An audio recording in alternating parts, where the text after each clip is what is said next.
YouTube? This is Vargas, recording live from the Vargas Vault, and I'm recording this at the last day of 2017. We are done with this year. It's been a year with a lot of ups and downs, both personally and in this world that we live in. But as we close the year, it's usually tradition to remember the best things of this year that we are about to close.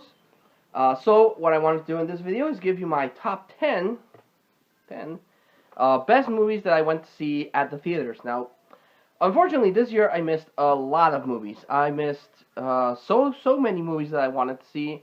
I didn't get to see John Wick Volume 2. I didn't get to see War of the Planet of the Apes. I didn't get to see Annabelle Creation. I didn't get to see Kingsman, the second one that came out. So, plus many other movies that I wish I would have gone to see, but I didn't.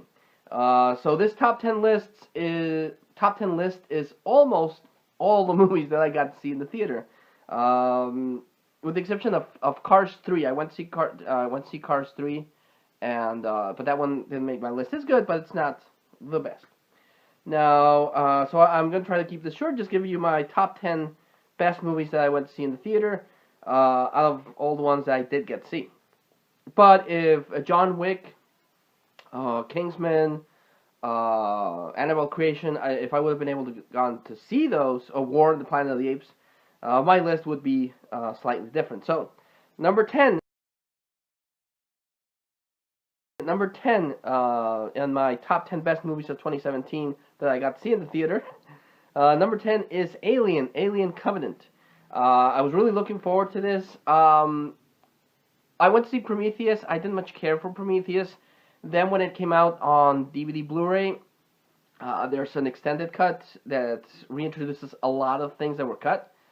And the movie makes a lot more sense. It's a little longer, but it makes a lot more sense than Prometheus did. So, and I like the Alien franchise. I really love the Alien franchise. It's not been the best as far as movies that have been released, franchises. If you compare it to its contemporary Predator has a much lower movie count, but the quality of those movies have been better. Whereas Alien, it's been hit or miss with every movie they've released. But went to see Alien Covenant. I was looking forward to it, and it does have some, unfortunately, some things that keep it from being awesome. The human characters are freaking stupid. The mythology of the aliens doesn't fit into what has been established before.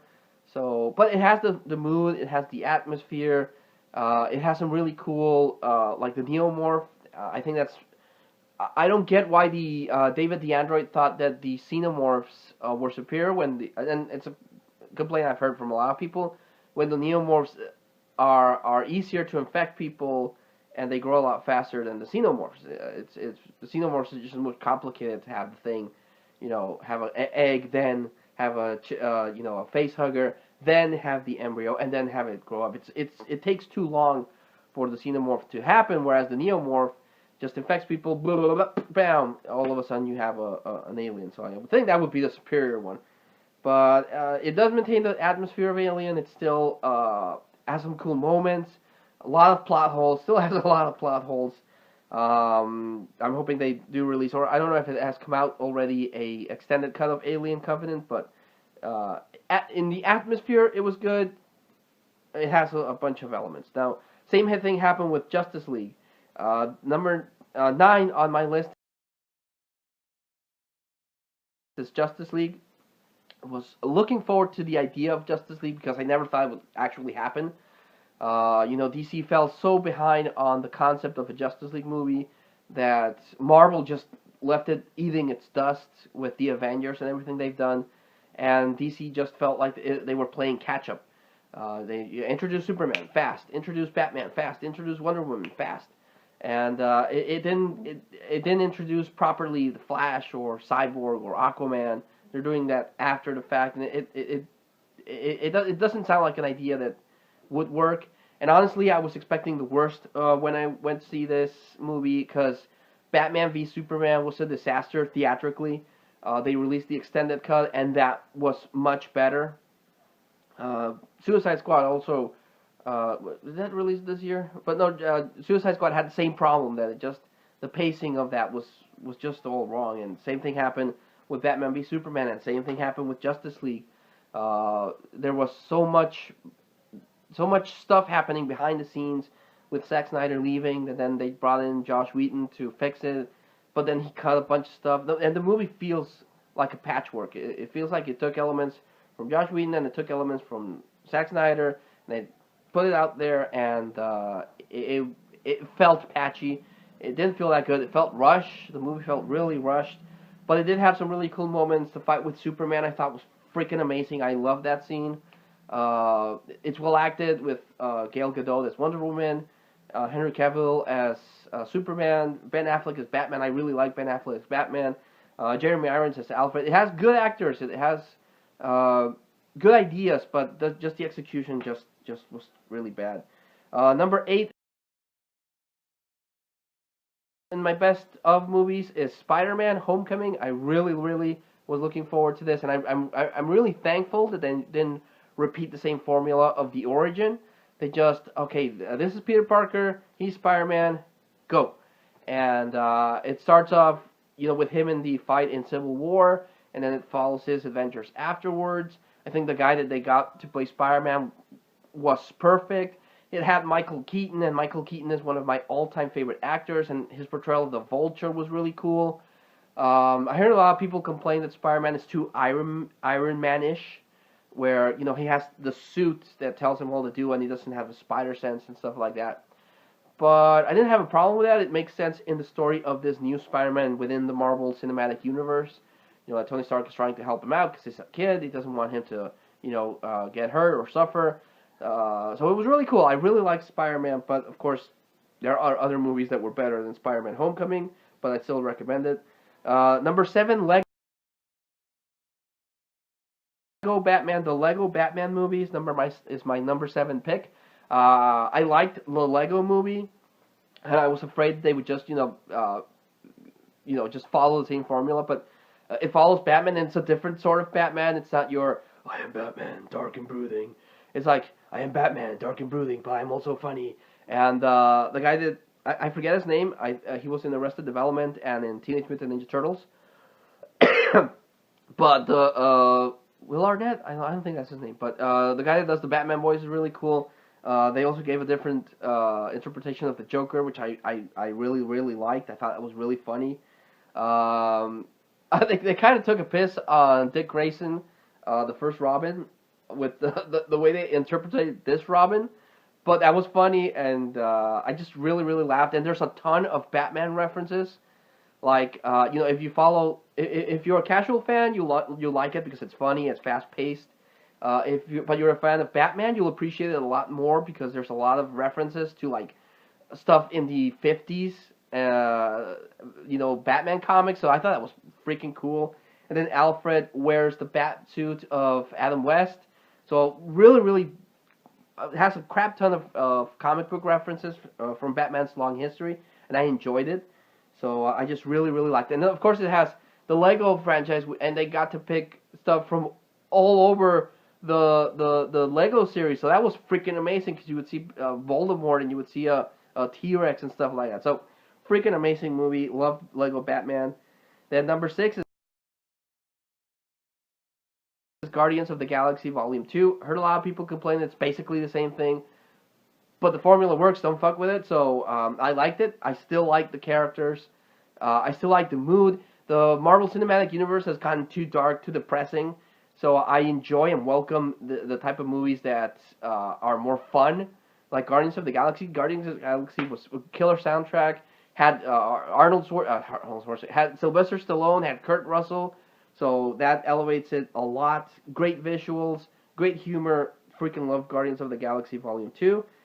In the same note, Thor Ragnarok is my number 5 best movie of 2017. Saw the trailer, sold just on the trailer, with Immigrant Song playing, and I knew it was going to be a different take on Thor, because A lot of people also complain it's very similar to Guardians of the Galaxy in the comedy and the tone, but that's what I like. I don't want I don't want all of my movies to be dark and depressing. I do want a little more comedy in it because it's a comic book movie, so it has your serious moments, it has your freaking depressing moments, but also it's a form of escapism. So if I want to be depressed with stuff, I would watch the news. The news depresses the shit out of me. That's why I don't watch the news. I go to the movies for the same reason I play video games and I read comic books. I want to escape this depressing life. So I'm all for movies being more like Guardians and Thor with comedy, not excessive amounts of comedy. Thor does have some really, really big moments, but I liked it. I liked everything about Thor Ragnarok, the soundtrack, the cast, the introduction of a badass character in Valkyrie. Everyone says Scarlet Witch is a badass character, but Valkyrie's like, get out of here, I'm a god. And Kate Blanchett as Hela, the goddess of death, super cool. So Thor Ragnarok, highly recommend. Number 5 in my best list of 2017. Number 4, Wonder Woman. After Batman v Superman and Suicide Squad, I was not very hopeful for Wonder Woman, especially because I'm not a fan of Gal Gadot, or I wasn't a fan of Gal Gadot, from the Fast and the Furious franchise. She doesn't strike me as Wonder Woman. She's very petite, and Wonder Woman's an Amazon. She should be more buffed. But she got into the gym. She did get a little more buffed.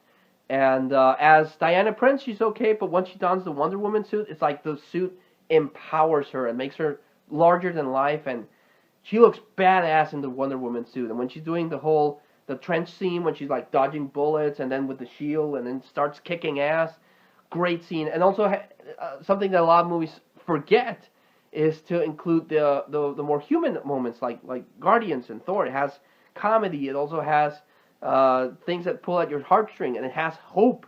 That's something that the DC cinematic universe was missing. It didn't have any hope, and Wonder Woman has hope. It's a really good interpretation of Wonder Woman, and it exceeded my expectations. I didn't expect much about the movie, but it surpassed it, and it made a beautiful moment. It made for a good movie and beautiful moments, like when they're in the snow after taking back a little village. Great scene. I freaking love Wonder Woman. Number 3 is Logan. I was looking forward to this movie since it was announced, and I knew it was going to be a personal tearjerker because Logan is my number 1 favorite Marvel character. He's kind of the thing I wish I could aspire to be. He has his faults, but he always tries to, and he's a very negative person, like I am. Sometimes I don't look at the positive. Most of the times I do. I'm a very positive person most of the time, but sometimes, I tend to have a bout of depression and I look at only the negative, and Wolverine's kind of like that because he suffered so much in his life, and I guess we've all suffered in our lives, but he's always looking out for his family, looking out for his friends, and that's something that I try to do, and I aspire to be like Logan. So I knew this movie was going to be tough because it was Hugh Jackman's last movie, but I was not ready for all the heartstrings that this movie pulled. The relationship between Logan and his daughter mirrors the one that I have with my, well, neither she nor I are like genetically engineered mutants, but I get to spend so much time with my daughter that got to me. And then of course the father figure of Charles Xavier, and then how his health is declining, and Wolverine's own body is killing him, and then of course, if you haven't seen it, spoiler alert, Charles Xavier dies and Logan dies, and I wasn't ready for that. I think that the movie death was way better than the comic book death. The comic book death didn't do much for me, but the movie death really got to me, and I love Logan. It was a toss up between Logan 3 and the number 2 one. I could have gone either way, but I decided to go number 2 for Last Jedi. Star Wars: The Last Jedi is my number 2 favorite movie of 2017. I went with it high hopes, but I didn't. I went with it into it blind, like I did with Rogue One, like I did with Force Awakens. A lot of people after the fact I read online that have thought up these bizarre theories on Snoke and Rey's parents and Kylo Ren, and then they were all butthurt because what happened in the movie didn't fit their theories. A lot of people were saying that Rey was the daughter of Obi-Wan or Luke Skywalker, and people were just really pissed because the end result didn't fit the mold that they had created. And that's the worst thing that you can do going into a movie. Go with these ideas of everything you want to happen, because when it doesn't happen, you feel betrayed, and that's what I feel happened to a lot of people. But I went to it expecting a good movie, and that's what I got. I got a good movie. It's a fun movie. Has funny moments. It has space dogfights, which I love. One of my favorite scenes in the whole series is the Battle of Endor, which is recreated in the GameCube game, which I still play. Just that scene, because I love the dogfight above the moon of Endor, trying to destroy the second Death Star. And this movie had something similar to that. And of course, it has Luke Skywalker, and this is not the Luke Skywalker that people were expecting. This is Luke Skywalker that's been beaten down by life, depressed, went into like an island because he doesn't want to deal with the universe anymore. He just wants to be left alone, and dies, and he finds his redemption. And the key message of the movie is you have to let go of the past. You have to let things die so that new things can happen. And that's the theme of the new trilogy. You have to let go of the old trilogy, as painful as it is, because we love the old trilogy, but you have to let go of that and give a chance to the new characters. And I thought that worked very well. I thought they did it very well. And the only other thing was that it was really hard to see Carrie Fisher on screen, just like it was hard to see her on screen in Rogue One, because Carrie Fisher died last year, and seeing her on the screen, brought back a lot of feelings. So I like the theme of Last Jedi. I like the characters. I like everything about Last Jedi. So it's my number 2. It would have been my number 1, but my number 1 best movie of 2017 is a movie that blew me away. It's a movie that I knew was going to be good, but I didn't realize how good it was, and that's Coco. It's an animated Pixar movie, and right off the bat, you know that it's going to pull at your heartstrings, but this one particularly got to me, and my I get choked up thinking about it, because it has, as a Mexican, I enjoyed watching all the culture references, the luchadors, the Day of the Dead celebration, the tamales, the family, the unity and the importance of family. So that got to me. And then there's a moment with Hector that really got to me when he sings a particular song that, if you've seen the movie, you know which one it is. Just ripped out my heart, and I started bawling. And then when at the end, where Miguel plays the same song, and he gets a reaction from a character, it's like, oh my God, Pixar, why are you doing this to me? So I enjoyed the hell out of Coco. It's a great movie. Oddly enough, of my top 3 movies deal a lot with death.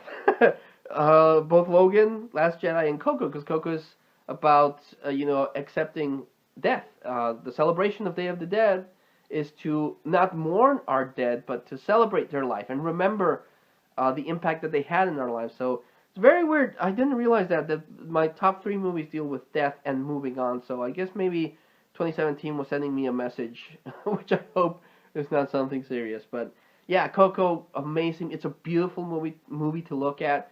The message is amazing. I freaking love the message that Coco has. Same message that I loved in Last Jedi. And it's really good. So yeah, that was my top 10 favorite movies of 2017. Going back again then real quick, number 10, Alien Covenant. Number 9, Justice League. Number 7, Spider-Man. Number 8, Spider-Man. Number 7, Lego Batman. Number 6, Guardians of the Galaxy Volume 2. Number 5, Thor. Number 4, Wonder Woman. Number 3, Logan. Number 2, Last Jedi. And number 1, Coco. Watch all of these movies. They are amazing. With the exception of Last Jedi and Coco, all of them have released on home media. So, and Justice League. Justice League hasn't released on home media. But if you can, watch them. If you can still find them in the theater, go watch them in the theater. Let me know what you think of each movie in the comment section. And until I see you all again, this was Vargas from the Vargas Vault. I'm going to do one more video before the end of the year. But for this video, thanks so much for watching. And I wish you all a happy 2018. Let's hope that the next year brings much joy and much happiness our way. But until then, thank you. And this is Vargas, signing out.